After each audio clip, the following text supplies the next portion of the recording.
Hi, everyone, and welcome back to Savvy Psychologist. I'm Dr. Ellen Hendrickson, and you know the drill. I'll help you meet life's challenges with evidence-based research, a sympathetic ear, and zero judgment. And as you can probably hear this week, I am getting over a cold. I feel fine, but my voice insists on doing its best impression of a frog in the meantime. So hang in there with me, and here we go. So this week, let's talk about how to make a relationship last. Because marriage may have brought you together, but after the clergyman with the speech impediment instructs you to treasure your love, what next?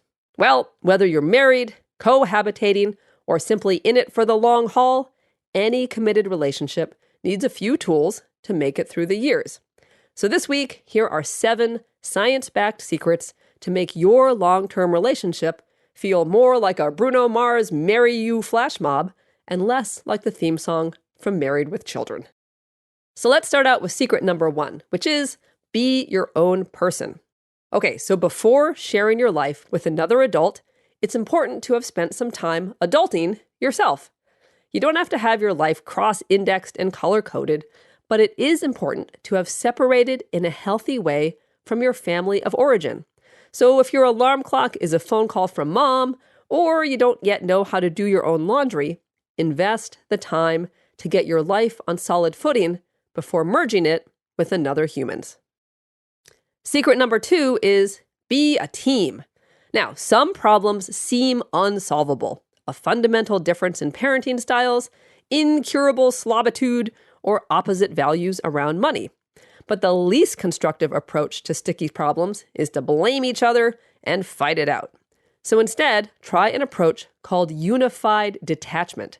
Unified detachment is a fundamental shift in perspective that joins you and your partner together against the problem. So rather than approaching a problem as you against your crazy, unreasonable partner, approach the situation as the two of you united against the challenge. So for example, what should we do to save money for the future? Or how can we work together to fight less? Secret number 3 is outweigh the negatives with positives. So a classic study out of the University of Washington asked heterosexual newlywed couples to discuss a hot-button issue in their relationship for 15 minutes. And the headline-making results found that divorce could be predicted from just the first 3 minutes of the couple's argument. And the key, it turned out, was the balance of negative and positive interactions. So in their 3-minute discussion clips, spouses in stable relationships not careening towards divorce predictably displayed less negative affect like contempt, belligerence, anger, defensiveness, or whining, and more positive affect like validation, affection, and humor. All right, that makes sense. But interestingly, for the husbands, examining the entire 15 minutes of the argument amplified the ability to predict divorce.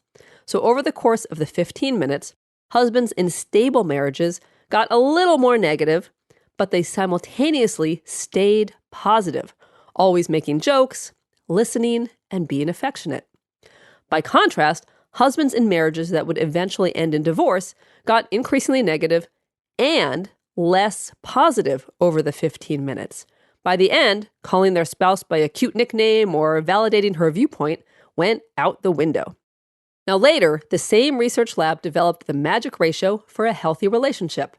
For every negative interaction, they advise, you need 5 positive interactions. In other words, stable couples do argue, but that arguing is filled with joking and teasing and listening and love. Secret number 4, be equal. A study in the American Journal of Sociology found that couples in egalitarian relationships are less likely to divorce than couples where one brings home the bacon and the other cooks it up. So, how do you make things more egalitarian? It's not as simple as splitting up the chores along traditional gender lines, because a study in the journal Marriage and Family Review differentiated between low control and high control tasks. Now, low control tasks are named as such because there is little control or choice in the matter. They have to be done more or less continuously, like loading and unloading the dishwasher, at specific times, like making dinner, or on demand, like changing a diaper. High control tasks, by contrast, can be done when it's convenient, and they have a specific beginning and end, like mowing the lawn or doing a home repair. So traditionally, low control tasks have been designated as women's, while high control tasks have been labeled as men's. Therefore, to increase egalitarianism, take a page from many same-sex relationships and divvy up tasks by interest and value rather than by gender. So for example, the social butterfly takes responsibility for playdates and social events. The foodie makes dinner or does the grocery shopping. And the tasks no one wants? Well, you have 3 options.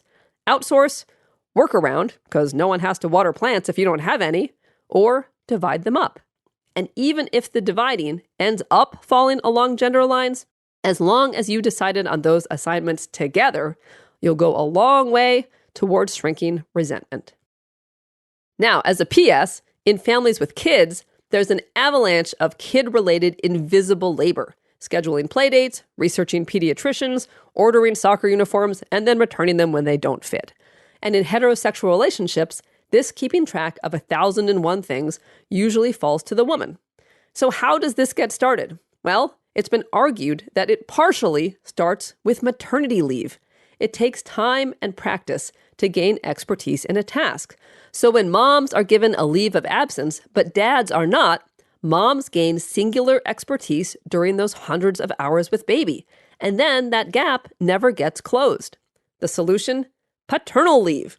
Indeed, a Pew Research survey found that 69% of Americans believe fathers should receive paid parental leave, which would help level the playing field.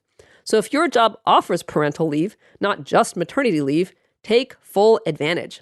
And if it doesn't, do your best to divide up kid tasks evenly from day one. Next, secret number 5, expect a lot of your partner, but not what they can't give you. So while fairy tale expectations are bound to be disappointing, a study in the prestigious Journal of Personality and Social Psychology found that marriages stay happy with a magic combination of high expectations and partners' ability to reach them. So in the study, couples were asked about their expectations of their relationship. And next, they were asked to come into the lab, identify a point of conflict in their relationship, and work towards a solution. And researchers watched each partner argue and noted when they avoided the topic, criticized or faulted the other, shirked responsibility, made presumptions, or were hostile.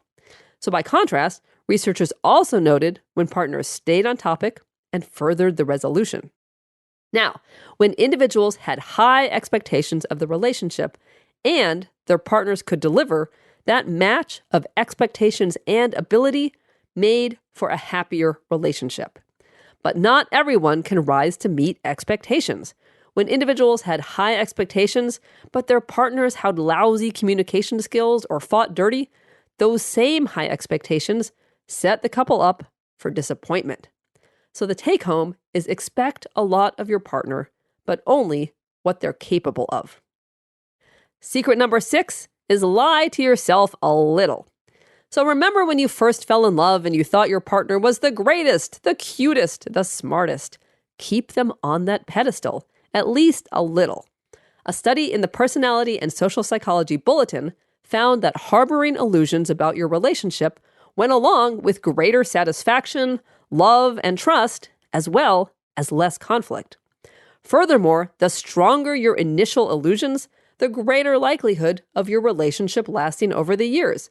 So even when he gets bald and paunchy, or she's sporting a mud mask and granny panties, they'll still be your prince or princess charming. And finally, secret number 7 is commit to commitment itself. Making a relationship last is more than committing to another person. It's also committing to the idea of commitment. Couple therapists in training are taught to pay attention to 3 things in the therapy room: each partner, and also the relationship. Every couple creates their own little culture, and it's vital to note if it's a culture of love, support, and compromise, or one of criticism, insecurity, and power struggles. So seeing a partnership as something the two of you build together every day keeps you in the game much more than simply seeing the relationship as a way to get your individual needs met. To sum it all up, The grass is greener where you water it. So tend to yourself, tend to each other, and tend to that third thing, your relationship, and watch your garden grow. It may not always be a rose garden, but together, it will be yours. Thank you for making Savvy Psychologist a part of your life. Savvy Psychologist is audio engineered by Steve Rickyberg and edited by Joe Muscolino. As always, Savvy Psychologist is strictly for informational purposes and doesn't substitute for mental health care from a licensed professional. Thank you so much for listening, and I'll see you next week for a happier, healthier month.